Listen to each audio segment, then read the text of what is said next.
الحمد لله رب العالمين والعاقبة للمتقين ولا عدوان إلا على الظالمين. الصلاة والسلام على أشرف الأنبياء والمرسلين وعلى آله وأصحابه ومن سار على نهجه إلى يوم الدين. Amma ba'du, para pendengar Desa Al-Uswah Trenggalek TV live streaming dirahmati Allah Subhanahu wa taala. Alhamdulillah, pada kesempatan yang berbahagia ini kita bertemu kembali dalam rangka membaca kitab Adabul Alim wal Muta'allim, dan kita mengambil faidah dari kitab ini. Para pemirsa yang dimati Allah Subhanahu wa taala, sekali lagi kitab-kitab yang semisal ini adalah kitab yang sangat penting untuk kita tahu, karena kitab ini adalah kitab yang bisa menjelaskan kepada kita bagaimana harusnya kita sebagai penuntut ilmu untuk bermuamalah dengan diri kita, dengan kitab-kitab kita, dengan guru-guru kita, dan bermuamalah dengan orang-orang yang membutuhkan ilmu kita. Baik, kita lanjutkan pembahasan yang telah kita sampaikan kemarin, yaitu kita telah sampai pada al-babus salis, bab yang ketiga. Apa itu al-babus salis? Kata beliau al-muallif rahimahullah, fi adabil muta'allimi ma'a syaikhihi wa fihi 12 naw'an min al-adab. Dalam bab ini adalah bab yang menjelaskan tentang adab-adab seorang penuntut ilmu ketika dia berhadapan dengan guru-gurunya atau ketika ditujukan kepada guru-gurunya. Bagaimana cara seorang penuntut ilmu bermuamalah dengan guru-gurunya. Dan kata beliau di dalam bab ini ada 12 adab yang harus diperhatikan. Al-awwal, yang pertama, yang bagi li talibil ilmi an yuqaddima an-nazara wa yastakhir Allah Ta'ala fi man ya'khudul ilma anhu. Jadi pertama, seorang penuntut ilmu itu harus memperhatikan, yaitu yang pertama kali dia harus meminta tolong kepada Allah Subhanahu wa taala supaya dipilihkan seorang guru yang bagus untuknya, dari mana dia akan mengambil ilmu. Jadi dia harus mencari pada siapa dia harus menuntut ilmu. Jadi hal ini dengan cara salah satunya adalah meminta tolong kepada Allah Subhanahu wa taala. Yang paling pertama kali dilakukan adalah meminta tolong kepada Allah Subhanahu wa taala. Lalu wa yaktasibu husnul akhlaq, dan yang harus dia cari adalah guru yang bisa belajar darinya husnul akhlak, bagusnya akhlak, wal adab, dan adab. Nah,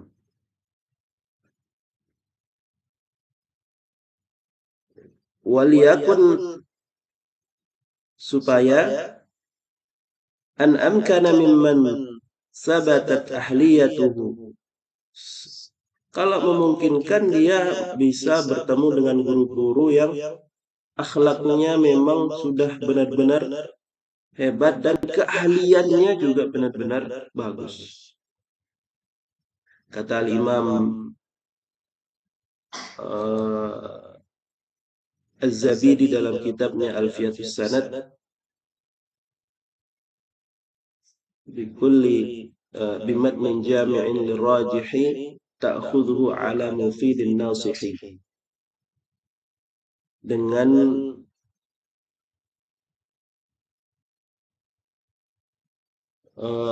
belajar itu dengan matan yang jami' dan rajih indal madhab indal ulama,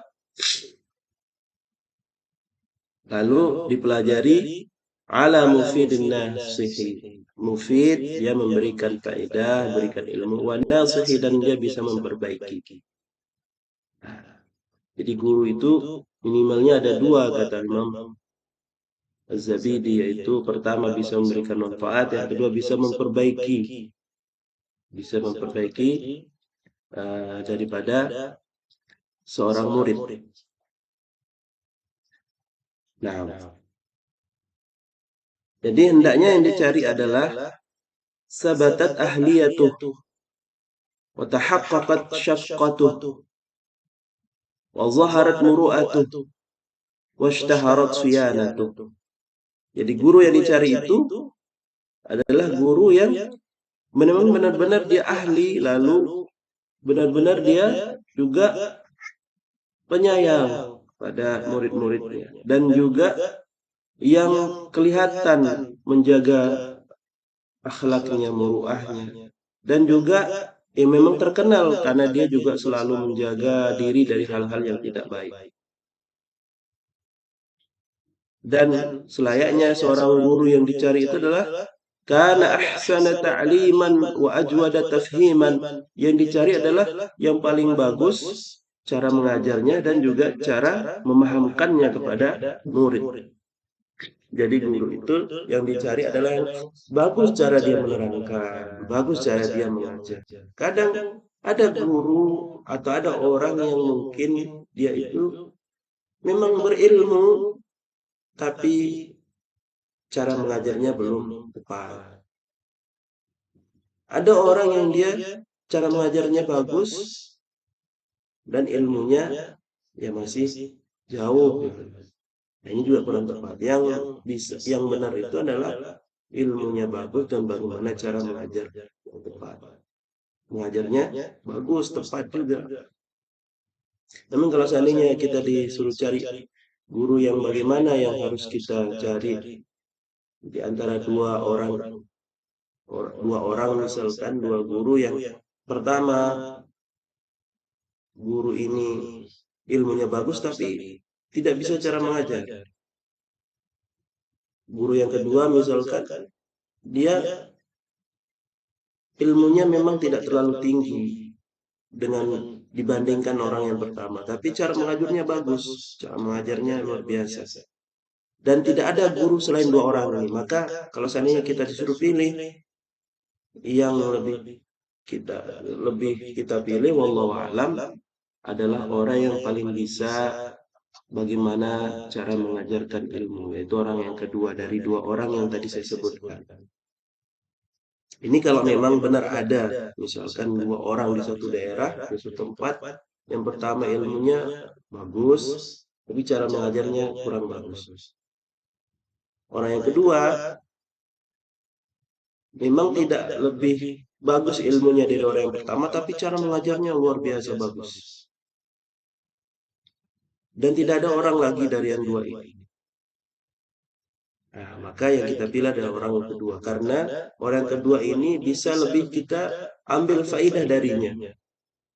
Maksudnya kita bisa lebih banyak untuk belajar darinya, dan kita bisa lebih paham darinya daripada yang pertama. Meskipun dua-duanya bagus, tapi yang kalau disuruh pilih dua-duanya ya, yang lebih kita pilih adalah orang yang kedua. Wallahu ta'ala. Ini bin nazari, hanya menurut pandangan saya. Fa'an ba'dis salafi hadzal ilmu dinun. Diriwayatkan dari sebagian salaf, dia mengatakan hadzal ilmu yang kita pelajari ini adalah din, agama. Fanzuru amman ta'khuduna fanzuru amman ta'khuduna dinak. Maka perhatikan dari mana engkau mengambil ilmu, mengambil agamamu. Karena yang akan kita pelajari ini adalah ilmu, dan ilmu ini adalah agama kita, syariat kita, maka benar-benar harus diperhatikan dari mana kita mengambil ilmu ini. Kita mu'allim. Wasani, hal yang kedua, yang adab yang perlu diperhatikan oleh seorang penuntut ilmu ketika berhadapan, ketika yang berkaitan dengan syekh, gurunya, adalah tajtahidu ayyakuna syekhu mimman lahu 'ala al-ulum syariah tamamul ittila'. Kalau memungkinkan, kita benar-benar ijtihad, bersungguh-sungguh untuk mencari seorang syekh, seorang guru yang dia itu memang memiliki ilmu-ilmu syar'i. Itu yang paling penting kita harus perhatikan. Ya, setelah kita benar-benar berdoa kepada Allah Subhanahu wa taala, maka kita benar-benar sungguh. Kemudian setelah itu kita benar-benar bersungguh-sungguh untuk mencari, dengan cara bertanya, dengan cara mendekatkan diri pada kakak-kakak atau kepada orang-orang yang lebih sepuh, lebih senior dari kita. Siapa yang harus kita cari ilmunya ini? Nah, jadi kemungkinan kita cari guru yang dia itu memiliki ilmu syariah tamamul i'tila. Dia itu memiliki pengetahuan yang benar-benar dia untuk mutola'ahnya luar biasa. Walahu mimman yusaqu bihi min masyayikhi asrihi. Kalau memungkinkan, kita cari guru yang dia memiliki kepercayaan dari para masyayikh di zaman. Jadi dari guru-guru yang semisal di zamannya, atau dari guru-guru yang dia sudah memiliki ujian misalkan, atau sudah memiliki anjuran, oh kalau mau belajar kepada Syekh Fulan, kalau mau belajar pada Ustaz Fulan. Nah, ini sudah ada tazkiyah dari guru-guru yang lain, yang dikenal oleh orang-orang semisal dari zamannya. Kasratu bahsin wa tul ijtima'in. Dia banyak meneliti dan memanjang ijtima', yakni banyak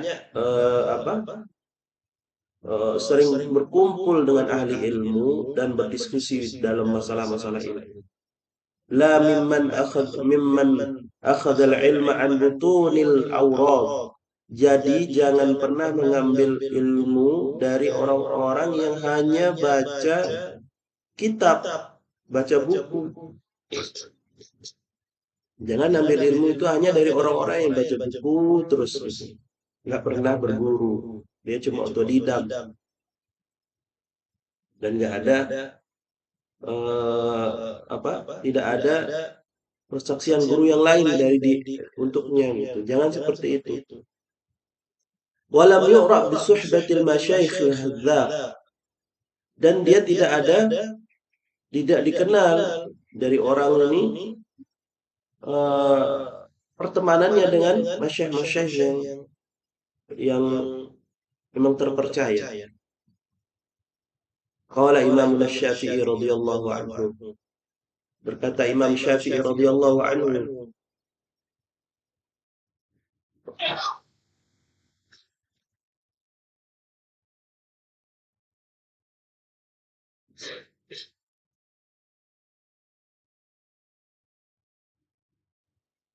"Nam, man tafaqqaha min butunil kutub dhayya al-ahkam." Kata Imam Syafi'i radhiyallahu anhu, barang siapa yang dia itu belajar dari kitab-kitab, maka dia telah kehilangan, dia telah menyia-nyiakan hukum-hukum.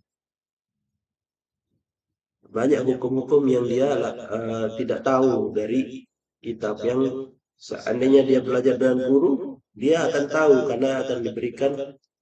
Kadang kita ketika ingin belajar, kalau lewat buku itu lama kita pelajari, butuh bertahun-tahun kita harus meneliti satu masalah, misalkan dari satu buku ke satu buku yang lain baru kita paham. Tapi kalau bersama guru, menyingkat waktu. Salah satu cara kita ingin menyingkat waktu dalam belajar adalah selalu bersama guru yang ahli di dalamnya. Wasalis, hal yang ketiga yang harus dilakukan oleh seorang penuntut ilmu yang berkaitan dengan guru adalah an yunqadu li syaikhihi fi umurihi wa la yakhruju an ra'yihi wa tadbirihi. Dan dia harus selalu dibimbing oleh syekhnya dalam perkara-perkara ini. Jangan sampai dia keluar dari pendapat syekh dan arahan syekhnya. Bal yakun ma'ahu kal marid ma'at tabib. Bahkan selayaknya seorang murid itu dia harus seperti orang yang sakit, seperti seorang yang sakit yang selalu menunggu arahan dari dokter. Jadi orang sakit dia tidak akan bisa sembarangan minum obat, tidak akan bisa sembarangan beraktivitas kalau belum ada arahan dari dokter. Maka seperti itu seorang penuntut ilmu. Jadi seorang penuntut ilmu itu juga harus selalu mendengarkan wejangan, selalu mendengarkan arahan dari masyaikhnya. Nah, fayasta'miruhu fima yaqsidu. Dia harus bermusyawarah dengan apa yang dia inginkan, wa taharra ridahu, dan dia harus mencari keridhaan syekhnya fima ya'maluhu, dengan apa yang dia kerjakan. Jadi dia harus misalkan, Syekh saya ingin ini, oke siap kata syekhnya, boleh silakan gitu, misal kata gurunya, maka boleh. Yubalik fi hurmatihi, dan dia harus benar-benar bersungguh-sungguh untuk menghormati syekh. Wa yataqarrabu ila Allah Ta'ala bi khidmati, dan dia benar-benar beribadah kepada Allah SWT dengan cara melayani syekhnya, gurunya. Wal ya'lam anna dhillahu li syekhihi aizzuh.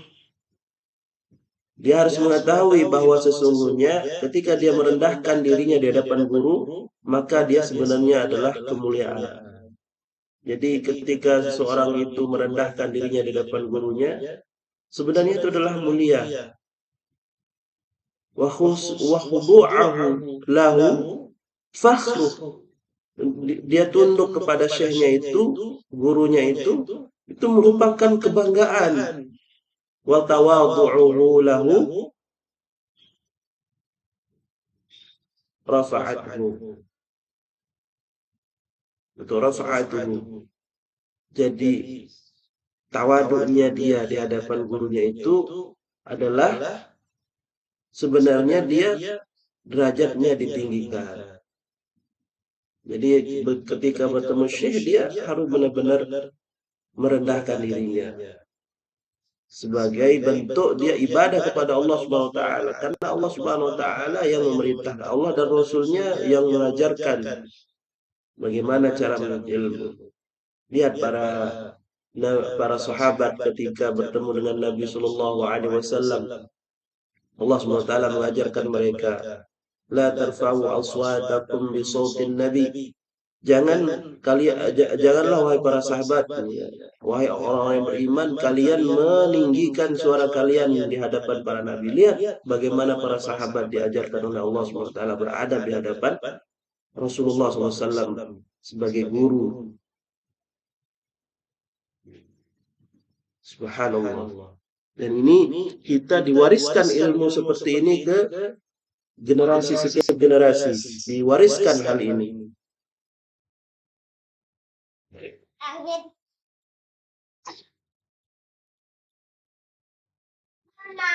Mama belanja sebentar. Ayo nonton lagi, nonton. Duduk sana, duduk. Ya, ya. Nah,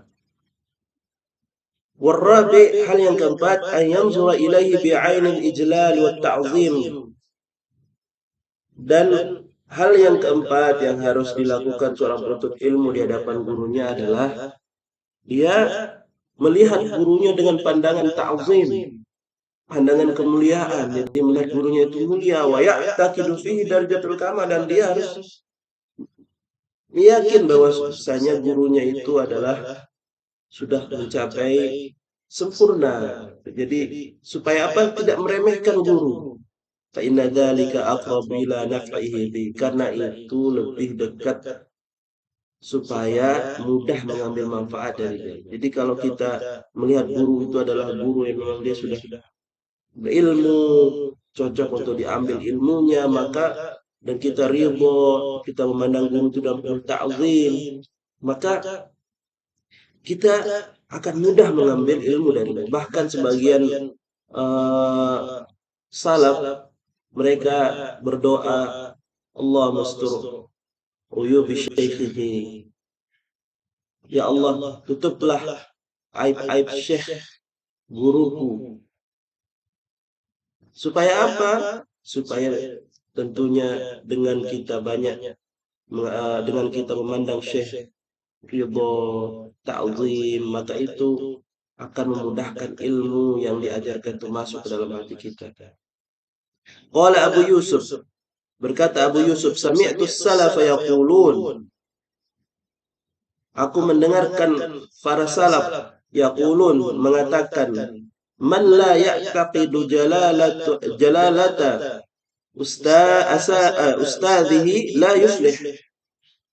Barang siapa yang tidak yakin dengan keutamaan syekhnya, keutamaan gurunya, maka dia tidak akan pernah bisa selamat. Dia tidak akan bisa sukses dalam belajar. Jadi kalau dia melihat, oh, apa syekh ini, apa guru ini kok seperti ini, apa guru ini seperti ini, kok malah begini, maka kita tidak akan pernah bisa mengambil ilmu darinya.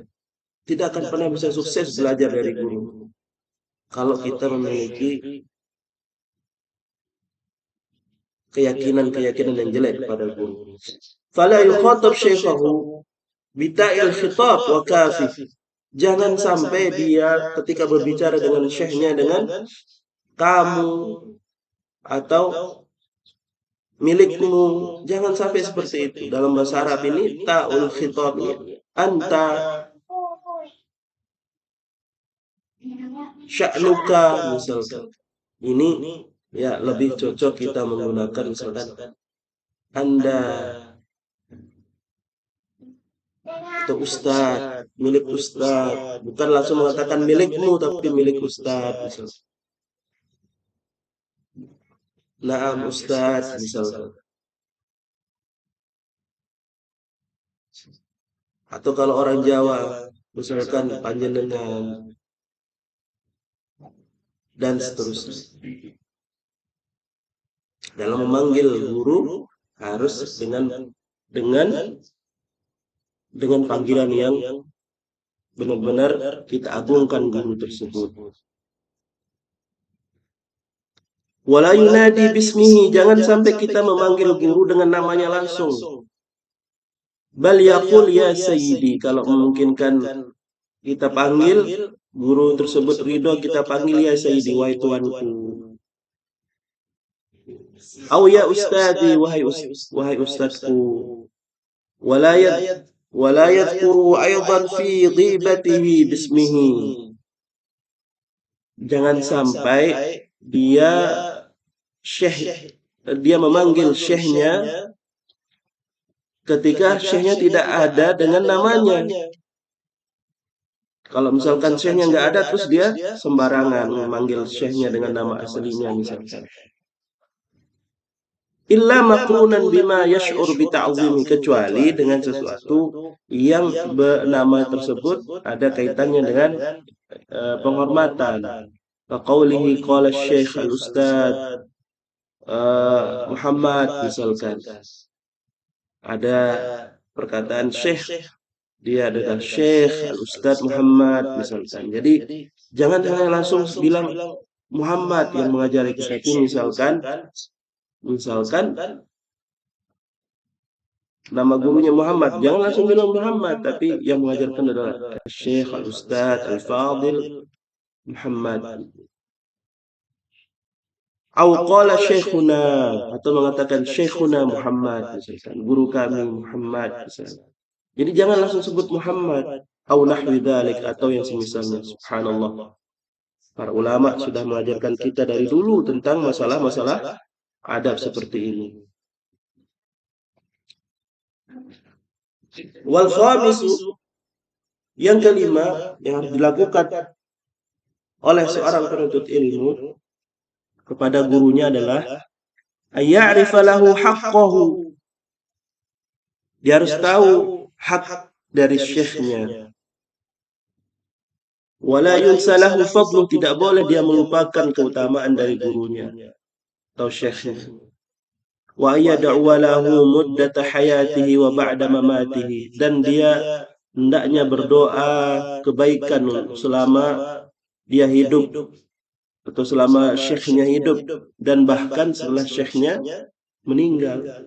Makanya dulu Imam Ahmad rahimahullah taala beliau mengatakan, saya tidak pernah lupa mendoakan guru saya Muhammad bin Idris Syafi'i. Imam Syafi'i rahimahullah taala adalah gurunya Imam Ahmad. Maka kata Imam Ahmad, saya tidak pernah melupakan di dalam doaku guruku Al-Imam Syafi'i.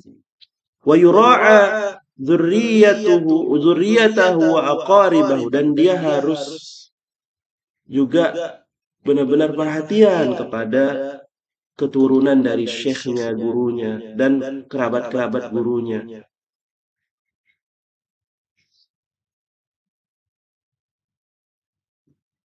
Naam.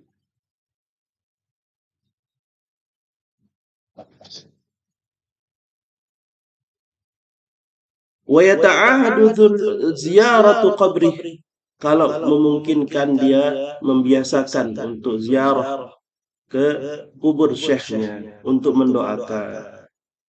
Dalam hal ini maksudnya adalah supaya sering mendoakan gurunya. Karena kita dianjurkan datang ke kuburan itu oleh Rasulullah SAW. Ada dua, pertama kita bisa mengingat kematian, kedua mendoakan orang yang telah meninggal. Jadi dengan kita datang ke kuburan ustadz atau syekh atau orang yang mulia, yang kita anggap mulia gitu, kita bisa mengingat mati. Oh, ternyata orang yang dulu mengajarkan saya kebaikan ini dan itu akhirnya sekarang sudah berada di dalam kubur. Maka suatu saat pasti diriku juga akan meninggal dunia. Dan yang kedua, kita doakan orang yang telah meninggal dunia, orang guru yang sudah meninggal dunia. Jadi mendoakan orang yang telah meninggal dunia itu, ikhwah, para pemirsa yang dirahmati Allah SWT, bisa di mana saja. Namun terkadang pengaruhnya kita lebih bisa merasakan kematian itu ketika kita berada di kubur orang yang sedang kita doakan. Memang boleh kita mendoakan dimanapun, di masjid, ketika sholat, ketika tawaf di Masjidil Haram misalkan, ketika di rumah pun bisa kita mendoakan guru-guru kita atau orang tua kita atau orang-orang telah mulia yang mendahului kita. Bisa dimanapun kita mendoakan, akan tetapi kadang asar dari doa kita itu terhadap diri kita sendiri itu benar-benar rasa ketika kita memang berhadapan dengan kuburnya mereka yang kita doakan. Ini lebih membuat kita bisa merasakan kehadiran maut tersebut. Maka ini yang sehingga mu'allif di sini mengingatkan wa yata'ahad ziyaratu qabrihi, sering-sering untuk berziarah kuburnya, wal istighfar lahu, dan untuk meminta ampunkan gurunya, wal wassadaqatu anhu, dan kalau bisa dia niatkan sedekah untuk gurunya, wa yasluku fis samti wal huda maslak wal huda, dan dia benar-benar berjalan atau melewati jalan fis samti wal huda. Samti itu adalah hayhatu ahlil khair, seperti jalannya orang yang memiliki kebaikan, ahli ilmu, ahli amal. Jadi berjalannya kita meniti jalan seperti jalannya orang-orang baik. Wal huda dan petunjuk maslakahu. Wa yura'i fid din wal ilmi adatuh. Dan kita menjaga din, perhatian terhadap agama, wal ilm, wa yata'addabu bi adabihi, dan kita beradab dengan adabnya, wala yada'ul iqtida'i bih, dan kita jangan sampai meninggalkan untuk mencontoh dari guru kita. Jadi kita harus berjalan, meniti jalan sebagaimana jalan yang dilewati oleh syekh kita, dan melewati petunjuk yang dilewati oleh syekh kita juga. Mungkin ini yang bisa kita bahas pada pertemuan ini. Bismillah taala, sallallahu ala nabiyina Muhammad wa ala alihi wa barik wasallam. Subhanakallahumma wa bihamdika asyhadu an la ilaha illa anta astaghfiruka wa atubu ilaik. Assalamualaikum warahmatullahi wabarakatuh.